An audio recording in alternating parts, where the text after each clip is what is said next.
Bernard শর একটা কথা ছিল না যে 20 বছর বয়সে কেউ যদি কমিউনিজমে দীক্ষিত না হয় তাহলে তার হৃদয় নেই, আর 30 বছর বয়সেও যদি কেউ কমিউনিজমে দীক্ষিত থাকে তাহলে তার মস্তিষ্ক নেই।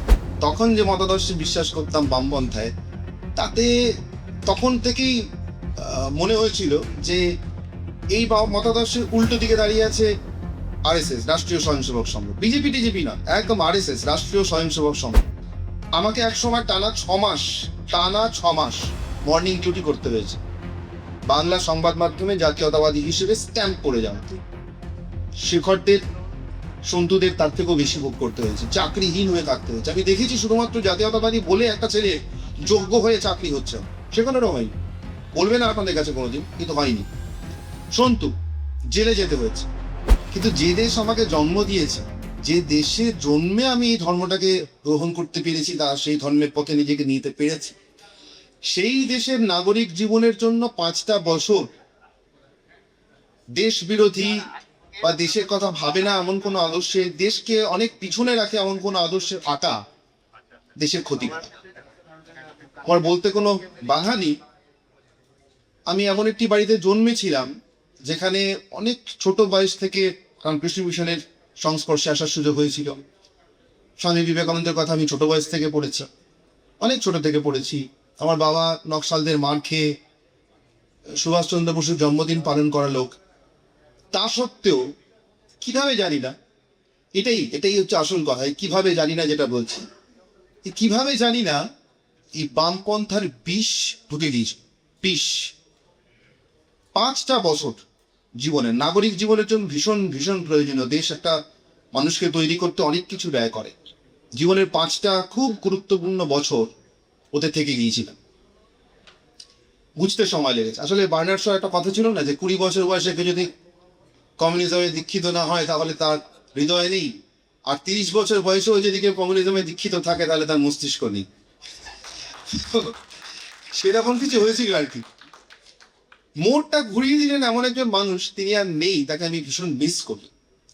একটা দুপুরবেলা খুব অদ্ভুতভাবে তখন যে মতাদর্শে বিশ্বাস করতাম বামপন্থায়, তাতে তখন থেকেই মনে হয়েছিল যে এই মতাদর্শের উল্টো দিকে দাঁড়িয়ে আছে আরএসএস, রাষ্ট্রীয় স্বয়ংসেবক সংঘ। বিজেপি টিজেপি না, একদম আরএসএস, রাষ্ট্রীয় স্বয়ংসেবক সংঘ।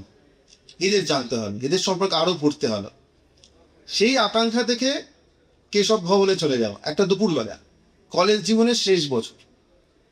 সেখানে জানিও না, সামনে একজন ভদ্রলোক বসেছিলেন, পরে পরিচয় হয়েছিল একজন মহারাষ্ট্র ব্রাহ্মণ, কিন্তু বাংলাটা বলে সেখানে আমার থেকে বোধহয় ভালো বলে বুঝতে পারেন। তার নাম শ্রীকৃষ্ণ মোতলাক। বাংলার দায়িত্বে ছিলেন তখন বিপ্লবদা, নিশ্চয়ই জানবেন মোতলাকজির কথা। কয়েক বছর আগে প্রয়াত হয়েছে। আমার স্ত্রী এবং সন্তানকে দেখে যাওয়ার ইচ্ছা ছিল, দেখে কি যেতে পেরেছেন। যাই হোক, তিনি আমার জীবন ঘুরিয়ে দেন। ওই কুচুকুরের মতো জিজ্ঞাসা করেছিলাম, আপনি মহারাষ্ট্রীয় ব্রাহ্মণ, কি খান পশ্চিমবঙ্গে এসে, খেতে পারেন? একটা অদ্ভুত উত্তর শুনেছিলাম। ওখান থেকে জীবনের বদল শুরু। বলেছিলেন, আমার খাওয়ার ব্যাপারে আবাহনও নেই, বিসর্জনও নেই। এমন অনেক দেশে, এমন অনেক রাজ্যে যেতে হয় যেখানে আমার পাতে আমিষ দেওয়া হয়। আমি ছোট থেকে আমিষ খেতে অভ্যস্ত নেই, কিন্তু না খেলে ওখানে যার বাড়িতে গিয়েছি তারা হয়তো আদিত্য হল ওইটুকুই সামর্থ্য, সেটা খেতে হয়। আবার এমন অনেক বাড়িতে যাই যেখানে নিরামিষ খাওয়ার সুযোগ থাকে, সেখানে বাই চয়েস খাওয়ার সুযোগ থাকলে নিরামিষ খাই। আবাহন বিসর্জন মানে বিবর্জিত এই জীবনটা কেমন? মানুষটিকে দেখলাম, ঘরে নিয়ে গেলেন, একটা খাট, একটা জলের কুঁজো, মাটির কুঁজো, জীবন বদলে গেল। বদলাতে বদলাতে এখানে আজকে এসে পৌঁছেছি। সেখানে শেখর যে কথাগুলো বলছিল সেটার গুরুত্ব আমি একটা জায়গাতেই আপনাদেরকে আমার মতো করে বলতে পারি। আমার এত পড়াশোনা নেই সত্যি সত্যি, জাতীয়তাবাদী, সাংবাদিক ইত্যাদি এই জায়গা থেকে আমার কাছে মনে হয়েছিল যে দেশটা থাকার দরকার। আমি একদম বাঙালির টিপিক্যাল জায়গা থেকে বলছি, বাঙালির কেন জাতীয়তাবাদী থাকা প্রয়োজন।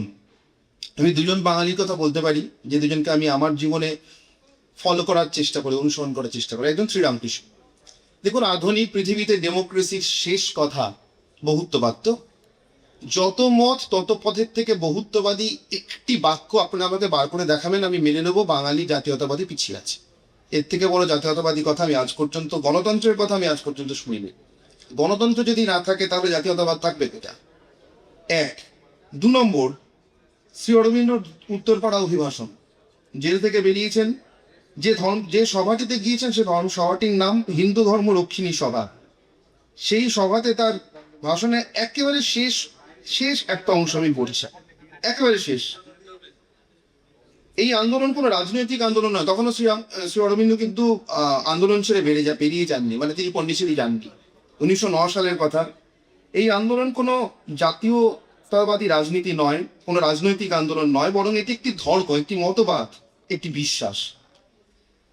জাতীয়তাবাদ একটি মতবাদ, একটি ধর্ম, একটি বিশ্বাস। আমি বলছি যে সনাতন ধর্মই আমাদের জন্য জাতীয়তাবাদ।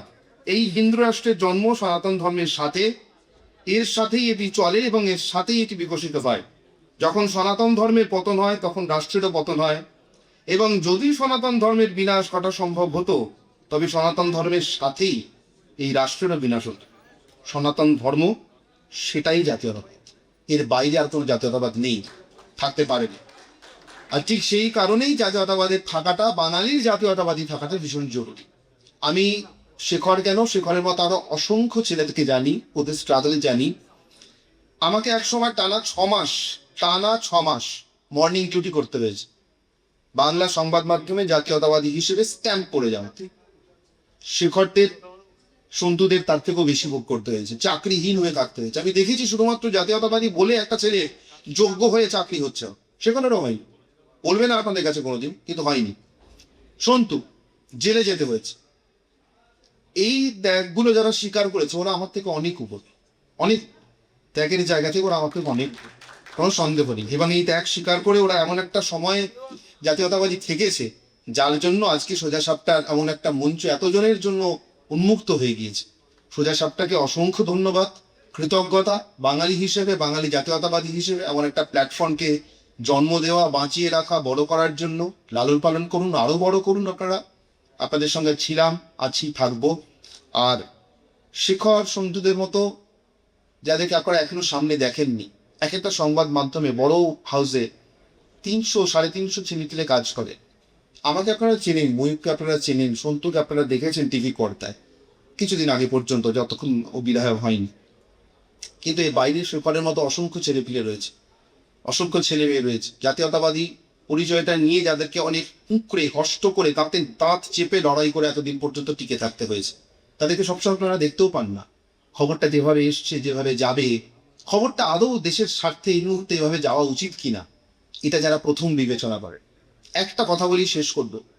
সাংবাদিকতাতে একদম শুরুতে যখন এসছিলাম তখন একটা বই পড়েছিলাম, জন পিলজারের লেখা টেল মি নো লাইস, পৃথিবী বিখ্যাত সাংবাদিকদের ব্রেক করা এক্সক্লুসিভ স্টোরির একটা সংকলন। সেখানে একটা স্টোরি দেখেছিলাম, দেখে খুব আফসোস হয়েছি। রয়টার্সের এক সাংবাদিক প্রথম ভারত বাংলাদেশের সঙ্গে যে মুক্তিযুদ্ধ বাংলাদেশের, তাতে ভারত পাকিস্তানের সঙ্গে যুদ্ধে জড়াচ্ছে, এটা প্রথম এক সাংবাদিক ব্রেক করেন, রয়টার্সের সাংবাদিক। কিভাবে ব্রেক করেছিলেন? বাংলাদেশ সীমান্ত বরাবর, সেই সময় পূর্ব পাকিস্তানের সীমান্ত বরাবর টেলিফোনের তার পাতার জন্য, টেলিগ্রাফের তার, তখন টেলিফোনের টেলিগ্রাফ, মিলিটারি কমিউনিকেশন আদান প্রদানের জন্য। রয়টার্সের অভিজ্ঞ সাংবাদিকের চোখ এড়ায়নি, এখানে একটা পাতা হচ্ছে মানে যুদ্ধ হবে। মিলিটারি ইন্টেলিজেন্স ডিপার্টমেন্ট তারা ভালো বলতে পারেন, এবং কমিউনিকেশনের জন্য ওটা তখন লাগতো ভীষণভাবে। তিনি এটা ব্রেক করেছিলেন।